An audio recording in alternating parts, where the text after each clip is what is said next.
How did a COVID-19 vaccine get approved for use so quickly? And how is it that the FDA is about to give full approval now? Questions that need answers, am I right? And I'm going to give you those answers. First things first, all vaccine reviews and approvals are done through the FDA Center for Biologics Evaluation and Research, or CBER for short.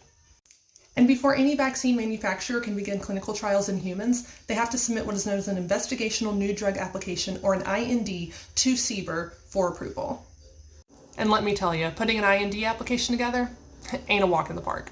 It must include a ton of detailed scientific information, including a summary of the pharmacological and toxicological effects in animals.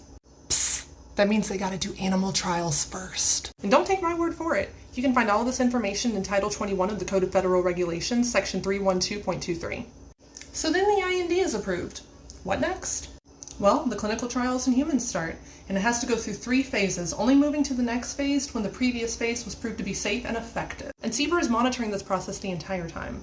And once all of that is done, and the vaccine is still safe and effective, the company then submits a Biologics License Application, or BLA, to CBER. This is the part where they get full approval. But there's something that can happen in between, right? That's what is known as an emergency use authorization. That's where between the IND and the BLA, a company can get an EUA because of a public health emergency, say a pandemic, and they can start giving that vaccine to the public. But once again, this is after clinical trials have been done and the vaccine is proving to be safe and effective. You cannot skip over that. And then a friendly reminder that the science behind this mRNA vaccine began in the 90s, okay? This is not something that was cooked up overnight. And I know what you're thinking. You're like, but wait a minute, this still feels so rushed, and you didn't explain how that happened. All of those processes that I talked about, they cost a couple of very important things: time and money. Submitting a vaccine or a new pharmaceutical to the FDA, it's not just something that helps the public. It is intellectual property of a pharmaceutical company.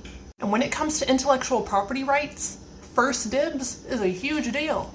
So what happens is the order that these applications are submitted, the INDs, the BLAs, all of that, they are reviewed in the order in which they come, and it can take months, sometimes up to 10 months, to review each of these components. But because of this public health emergency, the FDA and CBER's employees were given permission to prioritize all of the COVID-19 vaccine reviews over everything else, essentially bumping it to the front of the line.